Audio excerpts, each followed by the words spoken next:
Bapak itu seneng kancanan wong mlete timbang wong sopan. Saya dulu ya SK. Bapak itu kancanan wong mlete itu. Suatu saat bapak wafat, si pendereknya bapak yang mlete ini tak kancani. Marah tuh orang. Marah. Mulai terus. Tangan-tangan bener wong mlete. Jadi kalau tak tanya, mau sarapan mbah wongnya sepuh. Oh wis lho Gus, iso-iso wis kudu sarapan wajib. Wis rokok wis. Ternyata dia lebih gampang ngitung nikmat. Kok gak kerja, Bang? Nah, aku nang masjid di 10.000 kon ngino wong kerja ora usah di 10.000 wis rojo iso mangan iso ngombe. Lha opo ngamulo wong liya? Kan kok bener sesuai. Sementara sing sopan kurang ajar. Mbah mun mangan. Terus ngenteni kerja angel kabeh mboten panen men ngenes. Kaya Allah ora tau Oh, mungkin karena ini, Bapak. Jadi akhirnya sesuai wae ora pati. Kancanan wong sopan-sopan. Ternyata orang sopan ya kaca juga mau eling sisi panen akeh tak tahu. Mbah panen kathah. Mboten Gus namung meniki. Pokoknya meluh terus. Jadi makanya ini kan apa-apa kalau berlebihan itu repot.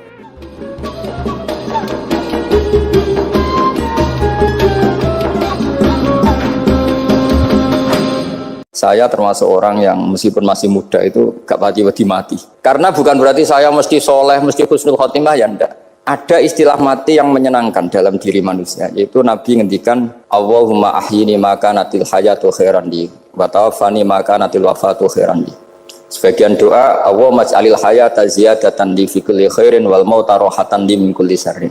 Jadi mati itu akhir dari maksiat saya atau akhir dari potensi maksiat saya. Sehingga kata Sohibul Hikam, kamu harus percaya diri bisa selamanya tidak maksiat lagi. Orang kan tanya, masa manusia tidak bisa maksiat lagi? Ya bisa saja kamu pas toat terus mati, berarti sudah tidak bisa maksiat. Jadi ulama itu melihat mati itu akhir dari segala maksiat atau potensi maksiat.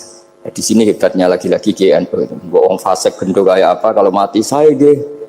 Tombone menang kabeh, saya dia menang kabeh. Sesuai kayak ini, saya nih pun buatan sakit maling, buatan sakit korupsi. Oh gede saya nih. Itu satu ilmu yang luar biasa. Meskipun ya tentu agak ngawur. Tapi itu bagus. Secara ilmu bagus. Karena al-maut adalah rohatun min kulli syarr. Lagi-lagi yang menyelamatkan itu illa aliman au muta'alliman. Proses belajar mengajar. Saya baca banyak tentang halal haram dalam kitab Imam Ghazali itu. Tak ulang berkali-kali. Saya itu dulu ya gak paham. Karena kitab paling susah di bab Imam Ghazali itu menurut saya kitabul halal wal haram. Termasuk bagaimana cara ngelola amwalus salatin yang terkenal korup, sementara menyumbang kamu sebagai jaizah, sebagai hadiah untuk para kiai atau untuk para guru. Itu perdebatannya ulama itu macam-macam. Ada yang bilang haram karena itu potensi haram, atau memang benar-benar haram.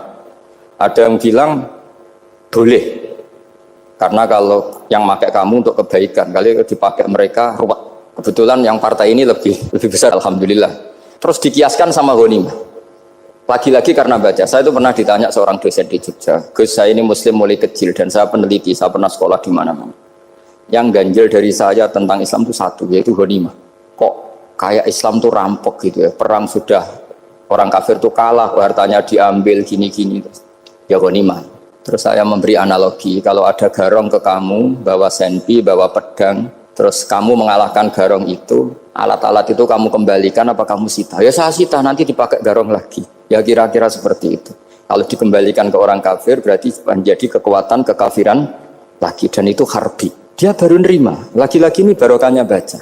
Makanya saya diminta sama sini, ya saya tentu faktor hormat karena bapak saya memang dulu ngaji sama Badullah. Mbah saya itu terkenal wali, yang bapaknya bapak. Itu kalau kesini nyifati Badullah pun satu. Nur isido mondok gini itu enggak apa-apa. Pondok elek lah, kiaimu wali. Zaman itu bapak itu di kamar kursi ya masih ada kakinya. Saya dulu sering dijak ke sini sama bapak. Jadi mbah saya itu terkenal wali dulu. Jadi mbah saya itu tirakat terus sampai kapundhut itu poso terus. Kebetulan cucunya agak niru. Saya tidak niru itu karena itu Gus Zaki. Memang disuruh tidak niru. Kata mbah saya, kira usah tirakat, terus tak tirakati aku.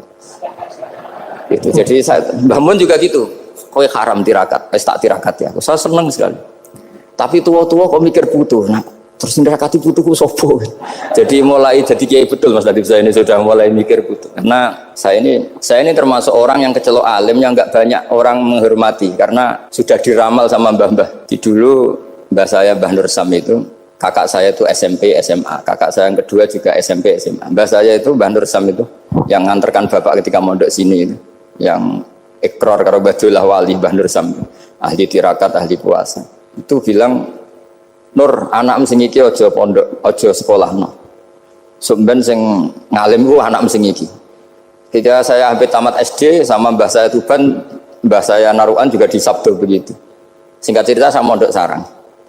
Mondok sarang pertama langsung dikenal Mbah Mun, wong anak kiai jadi langsung dikenal. Didoni macam-macam terus jadi wong alim juga ada yang ngelem. Biasa aja untuk dongane sepuh-sepuh. Ya sebenarnya agak kecewa ya, saya inginnya kan dianggap prestasi gitu, ternyata dianggap doanya orang-orang sepuh. Ya, makanya kula niki iki ya rodok ya syukurlah sama Bang Mutamakin sama semuanya karena tadi kenapa saya harus cerita ini. Quran sendiri mengakui bahwa orang soleh itu diantara aturannya adalah dzurriyyatam ba'duha min ba'd. Meskipun Allah bisa bikin orang soleh dari mana saja, tapi yang legitimit itu memang dzurriyyatam ba'duha min ba'd. Dan kata dzurriyah itu tasmalu auladal inas, kata Ibnu Hajar al-Asqalani, memasukkan turunan yang dari ibu. Meskipun tentu secara wali nikah atau secara disiplin nasab dari ibu itu tidak ngefek. Tapi dari segi fa'innal irqad jassas, bahwa sistem tubuh kita itu tetap ada gen dari seorang apa? Ibu. Sehingga banyak ulama tafsir mengatakan dzurriyah itu tasmalu auladal inas. Dzurriyah itu memasukkan turunan dari apa? Ibu. Bapak saya itu nasabnya nasab wali. Jadi mbah-mbahnya itu suka tirakat, suka. Ibu itu nasab kiai. Jadi kalau bapak wiridan itu kalau istiqomah itu disalahkan sama keluarga ibu. Istiqomah itu salah.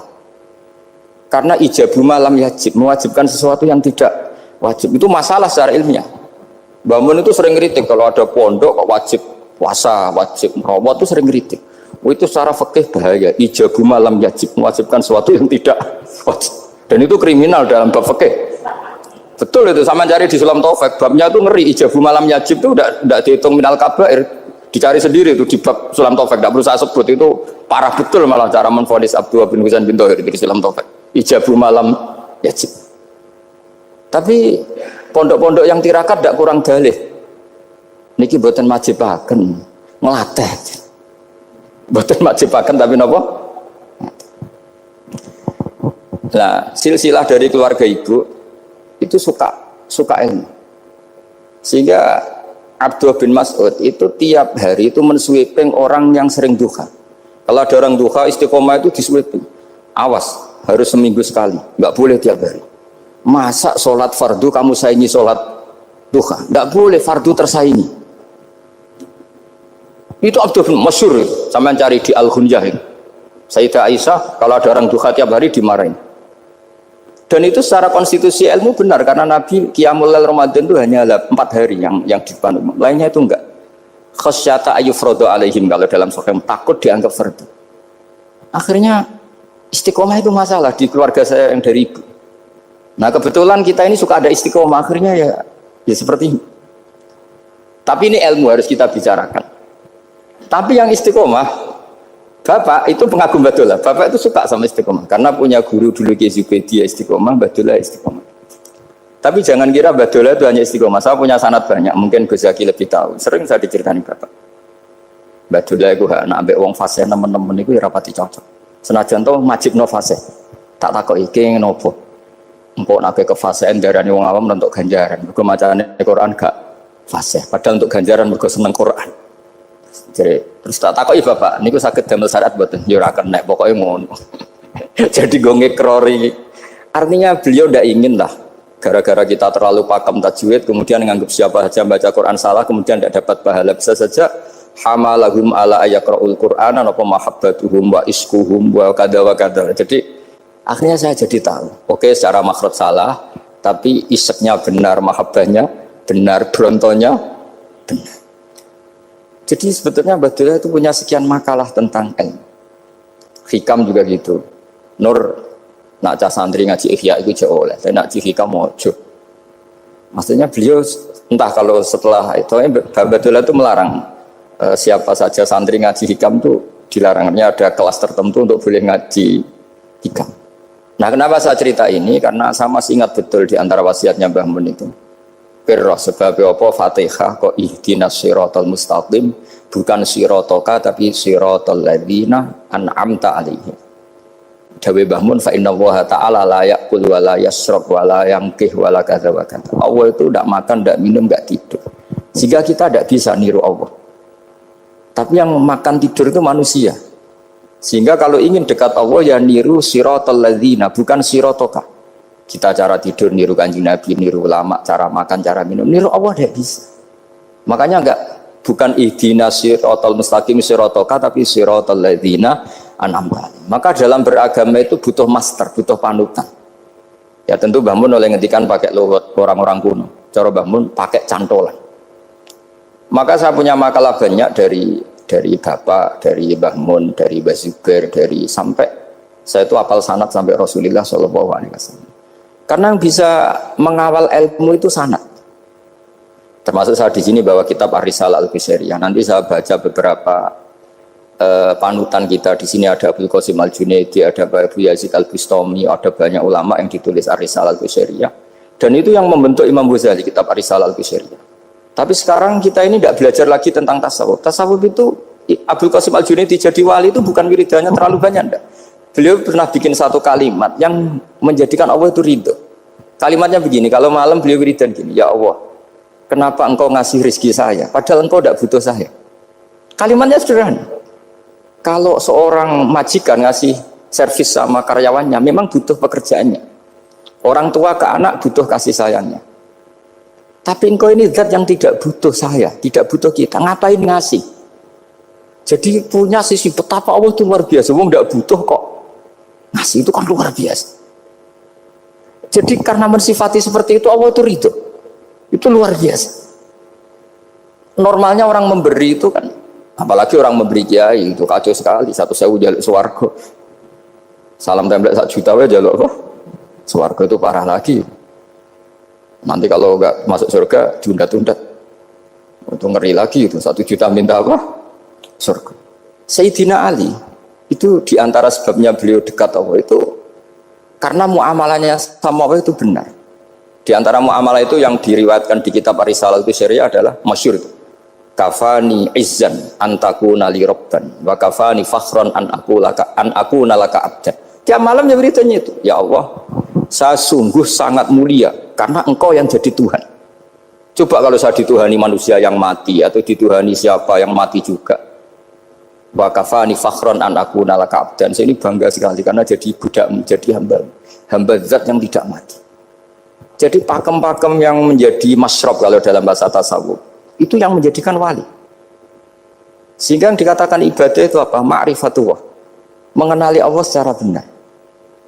Jadi jangan kira wali-wali dulu terus terlalu istiqomah, ada juga. Mereka punya pakem yang menjadikan Allah itu ridho. Saya beri contoh nih, di sini banyak makalah, nanti saya beberapa baca tabarruk. Banyak riwayat dari orang-orang sufi. Nabi Ibrahim itu pernah ketemu orang Majusi. Beliau terkenal sakhiyan. Ketika ketemu orang Majusi, ya Ibrahim, saya ini sehari saja ngasih makan saya. Kamu kan tukang ngasih makan orang. Terus, ya tapi bisyarti antus 5, kamu harus Islam. Fikihnya Nabi Ibrahim adalah kalau saya menolong dia berarti nolong orang kafir. Setelah orang itu lewat berlalu karena Nabi Ibrahim gak mau hormat, Allah memberi wahyu ke Nabi Ibrahim. Kenapa ya Ibrahim tidak kamu terima 1 hari, kamu kasih makan 1 hari? Ya karena dia Majusi. Kata Allah, dia umurnya berapa? 60 tahun. Tanyakan, pernah kelaparan kan hanya hari ini? Iya ya Allah. 60 tahun dia kafir tak kasih makan. Minta kamu sehari aja kok gak boleh. Akhirnya Nabi Ibrahim dipanggil orang Majusi, dikejar dipanggil. Ayo tak kasih makan 1 hari. Kok kamu sekarang jadi baik? Habis ditegur Tuhan. Terus kata, ahakada yu'amiluni. Apa seperti itu Tuhanmu mengu'alamalai saya? Ya na'am. Akhirnya Islam orang Majusi. Jadi itu lagi-lagi ilmu. Jadi yang dikatakan ilmu itu satu teori atau kalimat atau apa saja yang menjadikan kita ini pakem. Meskipun pakem itu kadang sulit diterima orang-orang khusyuk. Orang khusyuk itu ya nyun sewu ada sisi nakalnya. Makanya Mbah Mun sering kayak jargon masyhur itu. Zada khusyuan, zada jalan, tambah khusyuk, tambah bodoh. Bukan bodoh dengan makna salah itu enggak. Memang kadang terus anti ilmu. Misalnya gini, ini contoh yang karena saya ini mengkhidmati ilmu, saya beri contoh yang urusan ilmu. Ada orang sujud diinjek orang fasik, kepalanya diinjek orang fasik. Terus si orang yang sujud tadi ini ada di Sahih Muslim, juga ada di Ihya. Wallahi la yaghfiru wa laka. Pakai sumpah, wallahi la yaghfiru wa laka. Allah langsung mewahyukan ke Nabi fi hadzal zaman, fi tilka zaman atau fi dzalika zaman. Man dzalladzi yata'alla alayya alla aghfira li fulan qad ghafartu lahu wa ahbattu amalak. Katakan ke orang itu, siapa yang mencatut nama saya yang hanya berstatus tidak memaafkan. Itu enggak fair. Saya ini Tuhan kok bisa yaghfir, bisa yu'adzib. Kok sifat saya tinggal satu yu'adzib itu gimana? Dicatut separuh itu Allah tidak terima. Tapi kalau kita baca Quran, saya ini sama orang fasik ya benci. Saya ini orang soleh, setidaknya pura-pura soleh lah. Karena di depan para kiai. Tapi mau tidak mau. Ketika Allah mensifati dirinya tentang orang munafik gimana? Wa yu'adzibal munafiqina in sya'a au jatuh. Itu cocok tidak cocok. Potensi memberi tobat itu ada. Meskipun sama kalau orang munafik, tapi ya tetap bacanya wa yu'adzibal munafiqina ya in sya'a au jatuh. Rasulullah kayak apa bencinya dengan Wahsy karena qatilu Hamzah. Tapi Nabi tunduk sama konstitusi Quran. Laisa laka minal amri syai'un aw yatuba alaihim aw yu'adzibahum. Akhirnya Allah malah memberi tobat sama qatilu Hamzah yaitu Wahsy. Ini pentingnya baca lagi. Kalau kita tidak baca, hanya khusyuk saja, tidak baca, pasti sama orang yang menginjak orang sujud tadi, yang nginjak pasti salah, nggak dimaafkan. Bongso pasti. Pertanyaannya adalah, betulkah Allah punya sifat satu, yaitu yu'adzib? Makanya kalau kita baca, misalnya baca Quran, walillahi mulkus samawati wal ard, ya sudah, yaghfiru liman yasha wa yu'adzibu man yasha. Kalau nuruti rasa kita, ya inginnya ke kita, yaghfir, ke orang lain yu'adzib. Tapi Tuhan kan nggak terima, saya ini Tuhan kok didikte makhluk saya ini gimana? Nggak bisa. Sehingga ya ini lagi-lagi ilmu. Makanya saya cocok nggak cocok itu suka baca. Saya suka sekali baca, mulai ulama dulu, ulama modern, setengah dulu. Mulai ulama yang kedunian sampai setengah kedunian. Suka. Saya dulu tuh nggak suka uang. Karena saya memang tadi mbah saya dari bapak itu wali mas. Mulai Mbah Soleh itu suka bully mertuanya, jadi saya alhamdulillah dia jujur. Mbah Soleh itu menantunya Raden Asnawi, itu ya bully-bulian sama ini terus ditiru beliau ini. Itu nggak suka sebenarnya. Saya itu ya pokoknya tadi kalau orang daftar wali itu kan nggak suka sama karena mereka nangis ketika Allah ngendikan wa aqridu wa atau ayat-ayat anfiku atau orang baik disifati wa aqridu wa qardan hasanah. Itu hadal khitab li ahlil jiddi was sarwah. Ini khitab untuk orang kaya. Kalau isin Gusti jenengan nampen ngongkon infak kok kalau diinfaki. Jenengan nampen ngongkon ngamal kok kalau di ngamali. Jadi maka yuhibbunal mal, mereka tidak suka harta. Walakin liyana luladzatal khitab bil infak, dan itu harus kaya dulu untuk bisa infak. Jadi itu uniknya. Akhirnya saya Imam Sa'roni penting juga kaya. Jadi wali untuk suka harta itu nunggu diperintahkan Allah. Alhamdulillah kita enggak, sudah wali dulu karena sudah senang harta wali. Jadi kayaknya keren kita di bang wali-wali itu. Artinya wali itu tahu pentingnya harta setelah jadi wali. Kita alhamdulillah mulai kecil sudah tahu pentingnya harta. Kayaknya kita lebih wali. Imam Syafi'i itu dulu gak suka sama orang kaya. Saya berkali-kali ceritain. Karena dia dididik Sufyan As-Tsauri, Sufyan bin Uyainah. Tapi ketika ketemu Imam Malik itu kaya raya. Meskipun dia hidupnya sederhana, tapi kaya raya. Pas beliau mau, Imam Syafi'i dia agak-agak sopan kalau sekarang tanya, setelah jenengan ilmu yang saya harus ambil siapa? Kata Imam Malik, yang salim saya itu sudah meninggal Abu Hanifah, tapi muridnya masih, namanya Muhammad bin Hasan Asy-Syaibani. Kamu datang ke sana. Semalam itu Imam Malik dikasih uang 500 dinar. Padahal 1 dinar itu 4,25 gram, bisa dihitung berapa ratus juta. Terus separuhnya dikasihkan Imam Syafi'i, nah tidak kasangoni. Pagi-pagi diajak ke Baki, dulu Baki itu ada kafilah rental unta. Mana kafilah yang mau ke Irak? Kita, ya sudah ini antar, tak bayari. Diantar Imam Syafi'i. Diantar ke Imam Muhammad bin Hasan Asy-Syaibani di Irak. Itu ketemu Muhammad bin Hasan Asy-Syaibani pertama itu apa? Beliau itu kalau ngitung uang di meja. Emas-emasnya di meja, uangnya dolar semuanya di meja. Tambah kaget, ini saya sama Imam Malik ingkar, ini malah lebih parah lagi. Kata Muhammad bin Hasan Asy-Syaibani, "Atajabu min hadza." Kamu kagum dengan ini, merasa aneh? Iya. Ya sudah, ini tak kasihkan orang fasik, tinggo demenan, tinggo judi. Jangan, jenengan saja. Kalau jenengan kan orang soleh dipakai kebaikan, berarti orang soleh boleh kaya. Angsal-angsal. Semenjak itu Imam Syafi'i kebablasan. Sampai fatwa kiai fakir itu haram. Kiai bisa bikin rumah bagus, bikin rumah jelek, haram. Suasa al-Islam ya Allah wala yulah. Nah lagi-lagi kebetulan kita sebelum ngaji Imam Syafi'i sudah seperti itu. Jadi ini justifikasi. Lagi-lagi itu ilmu. Saya ulang lagi itu. Akhirnya saya baca kitabnya Imam Saroni namanya Al-Minanul Kubro. Itu beliau cerita wa mimma manallahu alaihi. Kesannya kayak orang sombong. Tapi sebetulnya yang sopan itu yang sombong. Karena Imam Saroni kan bilang, kamu harus memaklumatkan diri kalau antum minal ulama il amilin. Kamu termasuk ulama yang amilin. Terus ditanya sama orang-orang, bagaimana kalau nyatanya enggak? Kamu tadi subuh sholat, ya saya sholat. Kamu tadi zuhur sholat, ya saya sholat. Kenapa ketika kamu maksiat ingat terus, ketika kamu taat tidak ingat? Berarti kamu anggap Allah itu menyesatkan kamu tapi tidak pernah ngasih hidayah sama kamu. Pas delok rondo ning dalan kok maksiat, bar salat atau syukur, bar zuhur atau syukur berasa. Berarti kan nyifati Allah, hari ini Allah ngasih saya maksiat. Sementara lupa kalau Allah ngasih sholat zuhur, sholat asar, sholat maghrib, sholat. Oh sudah di situ Al-Minanul Kubro, orang itu soleh semua. Nah saya itu termasuk orang yang didikte oleh kitab, terbentuk oleh kitab Al-Minanul Kubro. Jadi di situ hidup itu enak semua. Makanya saya itu masih ingat dialeknya dua orang alim. Nggak perlu saya sebut, ini agak sensitif karena ceritanya itu ada anaknya kiai mau nyalek. Karena dia anaknya kiai tanya, Mbah dalilnya nopo nak yang kepengen jadi jabatan, mencari jabatan itu sah. Kalau yang jawab tak sebut nggak apa-apa namanya. Jawabnya Mbah Mun oleh gak apa-apa. Nabi Yusuf juga ada jabatan. Terus beliau baca qalat alni ala khuzainil ardi inni khafifun alim. Nabi Yusuf juga ada jabatan ya Rabb. Di debat sama orang alim. Itu Nabi Yusuf syariatnya itu mansukhah bi syariati Rasulullah Muhammad SAW.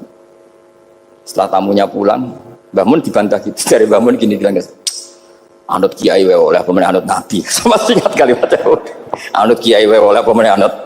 Artinya Nabi Yusuf kan minta jabatan ij'alni ala khuzainil ard. Jadi akhirnya semenjak itu fikih ilmu tadi saya ulang lagi. Akhirnya saya cari, termasuk saya disuruh bangun. Saya golekno dalile nak wong soleh kok oleh jabat. Batinku, wong dalil kok diorder saya sempat. Ternyata saya cari-cari ya tadi am yahsudunan nasa alama atahum wa min fadlih faqad ataina ala Ibrahim alkitab wal hikmata wa atainahum mulkan azim. Keluarga Nabi Ibrahim di antara sifat yang disebutkan Allah adalah dikasih mulkan azim. Sebab itu akhirnya kiai Indonesia itu mazhabnya Syafi'iyah semua. Politik ya kerso, jabat ya kerso, proposal ya kerso. Saya ini, maksud saya ini yang menyelamatkan ilmu. Kalau orang khusyuk pasti gedeng. Kiai kok gelem proposal, kiai kok para pejabat. Tapi orang ilmu setuju. Nah saya nggak tahu setujunya itu bawaan ilmu apa bawaan nafsu tadi itu yang mulai saya datang. Nah kalau saya kan bawaan ilmu saya baca. Jadi saya 22 hari itu kalau habis subuh ke rumah sakit, tapi kalau asar pulang ngajar. Ya begitu terus. Karena mbah-mbah saya itu sukanya ilmu Masya Allah. Karena ilmu itu penting. Apapun pakemnya para wali itu kalau diingatkan secara ilmu itu terus kayak runtuh. Saya berkali-kali mencontohkan. Dan itu valid, data itu valid. Sufyan bin Uyainah itu orangnya khusyuknya Masya Allah. Gurunya Imam Syafi'i, gurunya Imam Malik. Itu beliau menceritakan dalam kitab Khilyatul Auliya. Nabi Isa itu senengannya itu ceria sekali. Nabi Yahya itu senengannya bersengut, abusan, suka kayak takut akhirat, takut penyakit. Tapi bukan takut corona, enggak ya jelas kan. Saya akhir-akhir ini fatwa, sekarang jangan baca Uwais Al-Qarani, tapi Al-Qarni. Meskipun saya tahu ada yang baca Qarani di kitab-kitab, ada yang baca Qarni. Tapi sekarang wajib dibaca Al-Qarni sementara. Sekali dibaca Al-Qarani itu nisbatun ilah. Iya, jadi makanya ini untuk sementara dibaca, ngikuti yang baca Uwais Al-Qarni. Meskipun di sarah-sarah apa bi fathir ra wakila bi sukun, ya sudahlah sekarang harus ijma dulu Al-Qarni ya, karena kalau Al-Qarani itu akhirnya Nabi Isa ditegur sama Nabi Yahya. Mali aroka dohikan ka'annaka ta'manu min makrillah. Saya melihat kamu kok suka tertawa, seakan-akan kamu merasa aman tidak kena azabnya Allah. Nabi Isa akhirnya balas tanya, Mali aroka abisan ka'annaka tai'asu min rahmatillah taknatu min rahmatillah. Kowe mbesengut wae koyo dunia orang rahmat, anane corona tok. Padahal yo ono mangan, ono guyon, ono nikmat. Dan itu figur besar, akhirnya kita tahu. Dan saya sering cerita juga, setiap dakwah itu Nabi Isa nyari syirarun nas, Nabi Yahya cari khiyarun nas. Tentu alasan Nabi Yahya gampang, berteman orang baik itu baiklah. nyaman, terus akibatnya juga baik. Nabi Yahya enggak. Limada tanzilu ala syirarin nas. Kenapa kamu singgahnya ke orang-orang yang buruk? Ana tabibun udawil marto. Saya ini dokter, tentu menyembuhkan yang sakit. Akhirnya terus di Indonesia banyak kiai yang kancanan orang fasik ya banyak. Tapi ya tentu yang benar itu yang mensolehkan yang fasik. Yang mesti salah yang menjadi fasik karena ketularan yang. Tapi itu lagi-lagi apa? Ilmu yang bisa menjadikan kita percaya itu ilmu. Saya tuh suka sekali baca kitab yang berbeda. Saya sekarang baru belajar kitab orang-orang Hanafi, orang-orang Maliki. Saya kemarin dikirimin hadiah oleh keluarga Pak Kures, ada tanda tangannya Pak Kures dari Habib Ali, dari keluarga beliau. Jadi kitab namanya itu Sarah Bukhari, yang dikarang orang India, orang modern, Anwar ya, Kiai Anwar Shah, orang-orang India ya, orang sekarang. Itu beliau termasuk mujaddid kalau dalam perasaannya orang India. Mensarai Bukhari ya, kira-kira sanadnya Sayyid Muhammad ke beliau itu 3 atau 4. Beliau termasuk orang-orang yang bisa membentuk India seperti itu. India kan banyak syurahul hadis, termasuk Waliullah Ad-Dahlawi, terus Syekh Yusuf Al-Kandahlawi, banyak lah Syekh. Itu beliau cerita di kitab-kitab itu bahwa ilmu itu harus diungkapkan. Terus beliau cerita banyak tentang kewalian. Sampai dalam cerita kewalian itu unik. Dan terus kayak jadi wali itu gampang sekali. Ya di antaranya itu wali itu mau modal rasido. Sab'atun yuzilluhum wa fi dhillihi wa ma la dhilla illa dhilluh. Itu di antaranya itu wa rajulun da'athu imra'atun datu jamalin wa mansibin faqala inni akhafu. Mau modal gak sido. Wis dijak wong ayu menarik muni ra gelem. Modal ra gelem iku iso dadi wali. Iku yuzilluhum wa fi dhillihi wa ma la dhilla. Ya. Nah, masalah kita ora digelemi lah, itu masalah. Itu sangat. Jadi gampang sekali dalam kitab Al-Minanul Kubra. Dan kalau baca itu enak. Misalnya gini. Tentu masa lalu kita yang buruk itu tidak diceritakan orang lain. Dan itu kadang karena gengsi. Tapi kalau melihat hadisnya Nabi itu gampang sekali. Kullu ummati mu'afan ilal mujahirin. Umatku semua itu dimaafkan kecuali yang memperlihatkan salahnya dosanya.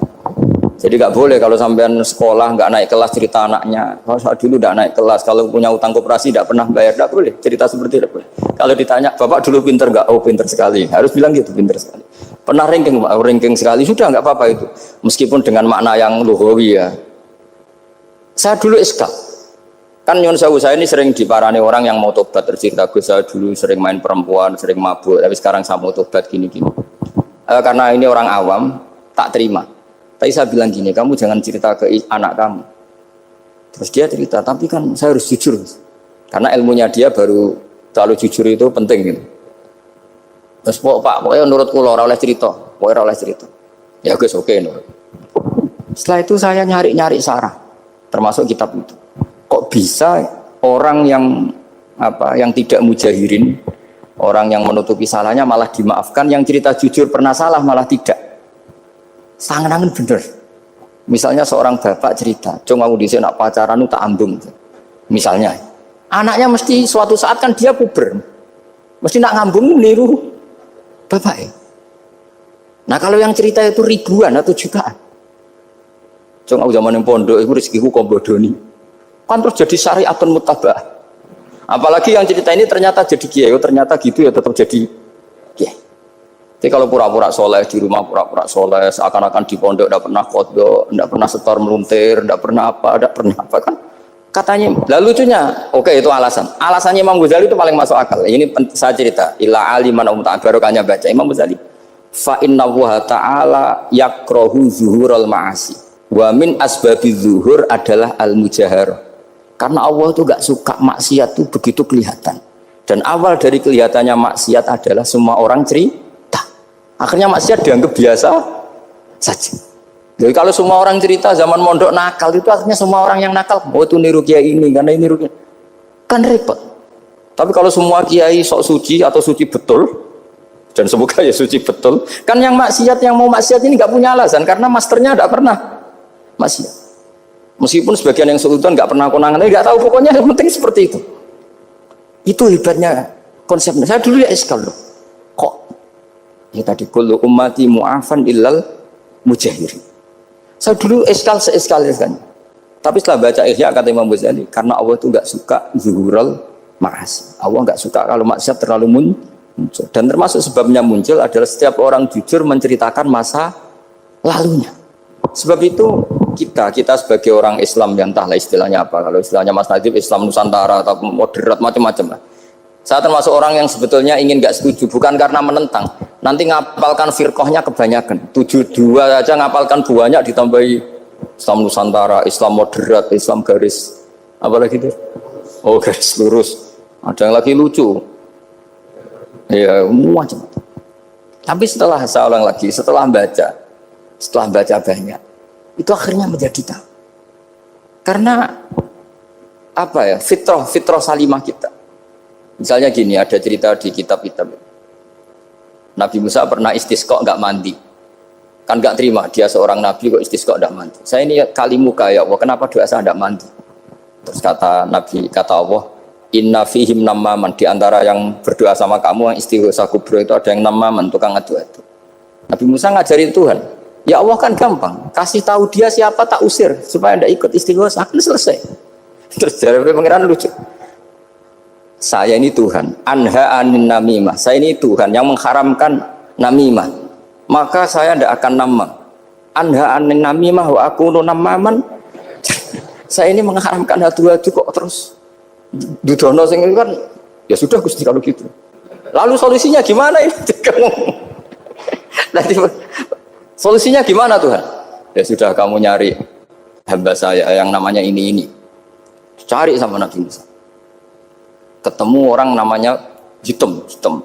Makanya saya sama Mas Nadim itu sungkan karena di antara wali itu ada yang hitam. Oh hitam terus nggak apa-apa ini biar impas, biar sampean bisa jadi wali karena madlum kan. Itu ketemu. Setelah ketemu sama-sama nur.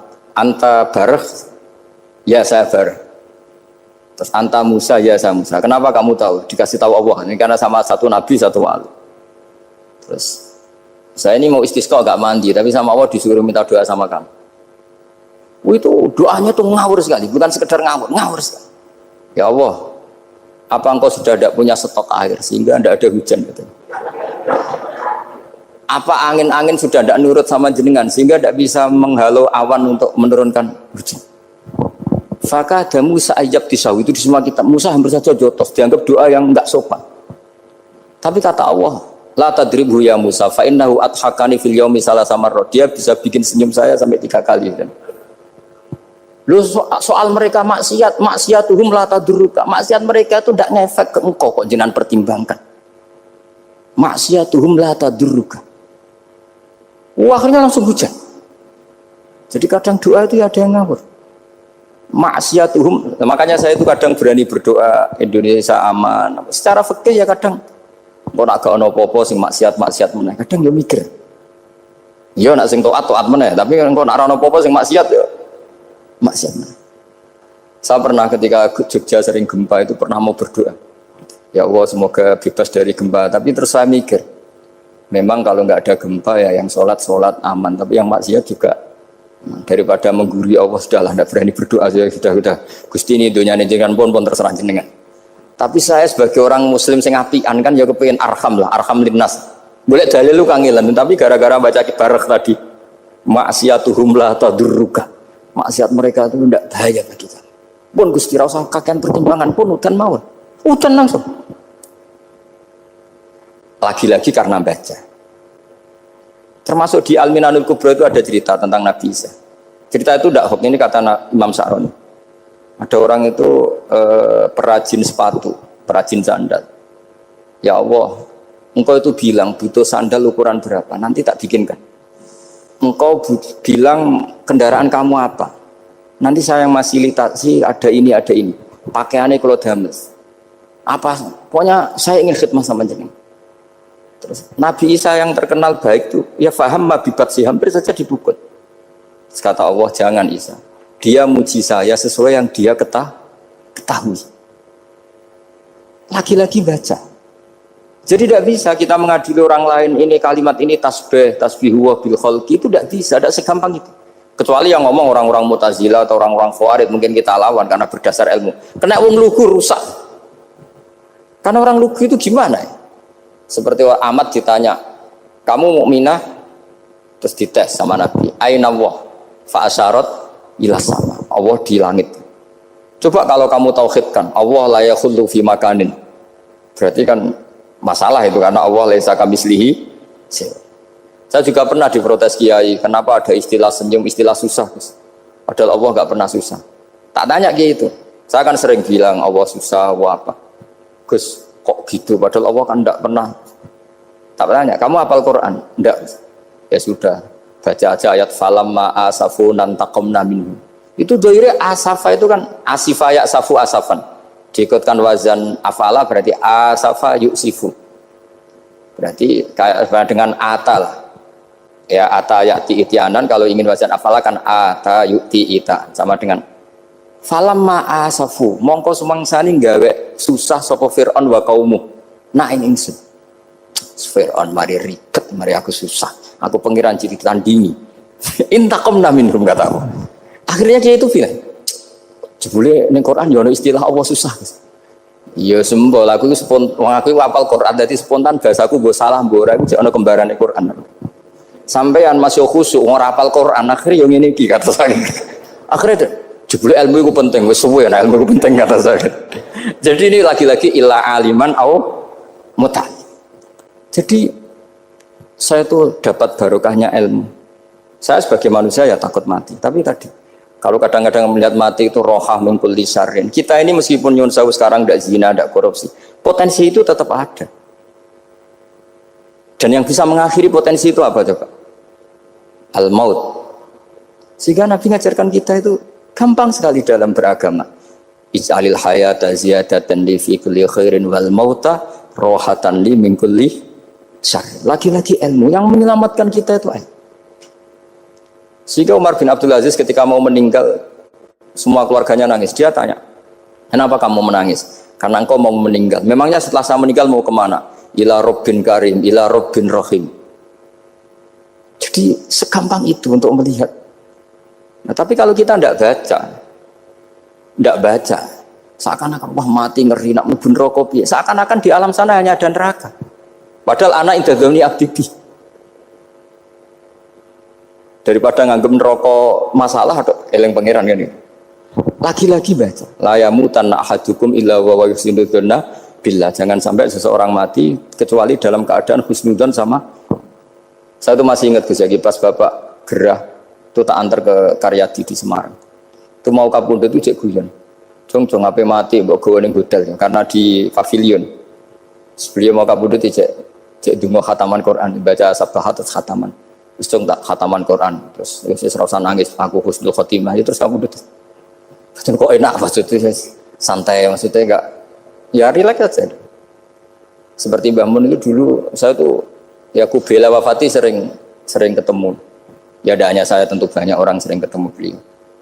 Jawabnya Mbah Mun, "Cung, aku nak mati Selasa berarti aku wong alim. Nak mati Jumat berarti aku wali." Kok penak kabeh berarti. Saya sebenarnya ingin tanya, nak Setu Mbah Tahat men. Tapi kok potongannya ora pantes itu jadi. Ketika beliau nyatanya kapundhut Selasa berarti senang status alim. Artinya orang-orang dulu itu Imam Ghazali lebih parah lagi. Ya saya yakin ya semua orang Islam mati itu baik. Imam Ghazali lebih parah lagi. Itu beliau kapundhut. Itu orang yang perjalanannya 3 hari itu sudah datang semua. Sore beliau beli kafan. Terus beliau bilang ke adiknya, saya nanti kalau mati yang imami orang ini. Jangan makamkan saya sebelum diimami orang ini. Dulu udah ada WA-nya Mas Nabi, udah ada grupnya. Itu ketika beliau sudah beli kafan habis sholat subuh, alayya bil kafni, kafan saya bawa sini. Dikasihkan sama adiknya. Ya Allah, ar-ridho bil intiqal ilal malakil. Jadi saya sudah ridho kalau ketemu engkau. Terus kapundhut. Adiknya bingung karena orang yang ditunjuk itu harus 3 hari perjalanan. Ternyata datang semua. Datang semua terus. Kok kenapa engkau datang? Ghazali wis kandha aku wingi 3 dina yang lalu. Jadi aku langsung perjalanan. Pamit saja. Lalu kubu sebelah, ini cerita Mas Nadi yang tukang tukaran sama kubu sebelah itu Mas Nadi. Kalau saya ini orang baik, gak suka tukaran berarti masuk orang baik. Yang ngaku orang baik itu penting cara kita Al-Minanul Kubro, karena kalau ngaku orang elek berarti kenangannya Allah sama kamu itu bikin elek, tidak bikin baik. Itu cara pikiran Imam Sa'roni dalam Al-Minanul Kubro. Kamu kan boleh mengatakan saya habis makan, habis minum. Artinya apa? Kamu habis dapat nikmat. Kamu harusnya juga bilang, saya habis ngamalkan ilmu, saya habis dapat hidayat. Wong tadi kamu ya sholat subuh, kamu ya baca Quran. Susah ya opo sing ngakoni tahu apik dari Imam Sa'roni gitu. Senengane kok, kalau mau bermaksiat berdelok wong wedok. Memangnya Allah mau amalah mbek kowe mau elek tok atau mau amalah apik? Ini rada provokator, tapi ini cerita ilmu, ini cerita ilmu. Makanya saya kenapa tetap hormat Mas Adib, karena provokator meskipun itu asli, enggak karena baca. Kalau ini asli memang suka sombong memang asli. Tapi apapun itu kan tahu neng Mesir. Jangan-jangan bacanya itu. Saya baca kitabnya, dia ke makomnya. Imam Sa'roni kan orang pernah ziarah. Makanya potensinya seperti itu. Jadi saya terus dulu saya itu nih Gus ya. Bapak itu SK. Bapak itu seneng kancanan wong mlete timbang wong sopan. Saya dulu ya SK. Bapak itu kancanan wong mlete itu. Suatu saat bapak wafat, si pendereknya bapak yang mlete ini tak kancan. Marah orangnya. Mulai terus. Tangan-tangan bener wong mlete. Jadi kalau tak tanya, mau sarapan mbah wonge sepuh. Oh wis lho Gus, esuk-esuk wis kudu sarapan wajib. Wis rokok wis. Ternyata dia lebih gampang ngitung nikmat. Kok gak kerja, Bang? Nah, aku nang masjid di 10.000 kon ngino wong kerja ora usah, di 10.000 wis rojo iso mangan iso ngombe. Lha opo ngawula wong liya? Kan kok bener sesuai. Sementara sing sopan kurang ajar. Mbah mun mangan, terus ngenteni kerja angel kabeh mboten panen men ngenes kaya Allah ora tau mar. Oh, mungkin karena ini Bapak. Jadi akhirnya sesuai ora pati. Kancanan wong sopan-sopan. Ternyata orang sopan ya kajo juga mau eling sisi panen akeh tak tahu. Mbah panen kathah. Mboten Gus namung niki. Pokoke meluh terus. Jadi makanya ini kan apa-apa kalau berlebihan itu repot. Seperti saya pernah ditanya, kalau orang Jawa Timur itu hormatnya sama kiai. Kalau sama orang biasa itu kurang hormat. Kalau orang Solo itu sopan-sopan, tapi ya sama-sama ada masalah. Kalau ada kultur semuanya sopan, nanti ya hum yukrimuna aliman wa fasikon wa solihan wa tolihan. Sopan yang berlebihan akhirnya sampai pernah ada seorang kiai latihan. Ini kisah nyata. Wong itu teman saya. Ketemu orang Solo dihormati. Sempat GR, barokahnya ilmu saya dihormati orang. Bareng sama orang fasik, orang macam-macam ya dihormati yang sama. Jebule padha wae kan gitu. Artinya gini, kalau akhlak itu benar-benar kelebihan, tapi kalau berlebihan la farqa bainal alim wal jahil wal fas was soleh wat toleh, karena semuanya dihormati. Tapi kalau misalnya ada Jawa Timur yang membeda-bedakan manusia, kadang kita ini juga beratnya semua itu ibadullah, semua iyalullah, semua. Jadi terus kita ini mikir yang benar yang mana? Setelah mengkaji ilmu, lagi-lagi setelah mengkaji. Nah makanya saya ingin sekali ilmu ini harus dikembangkan terus. Karena saya kenalnya Mbah Dola, Mbah Sahal, semua masih ini min haitsul ilm. Karena ilmu ini yang cukup. Islam itu nggak bisa dikawal dengan khusyuk, nggak cukup. Yang bisa mengawal Islam itu hanya. Sebab itu fa'alam annahu la ilaha. Makanya orang Khawarij itu kata Rasulullah syarrul khaliq. Kenapa orang Khawarij dibenci Nabi? Karena suka khusyuk, suka ibadah tapi tidak suka ilmu. Nggih, ngoten mawon. Assalamualaikum warahmatullahi wabarakatuh.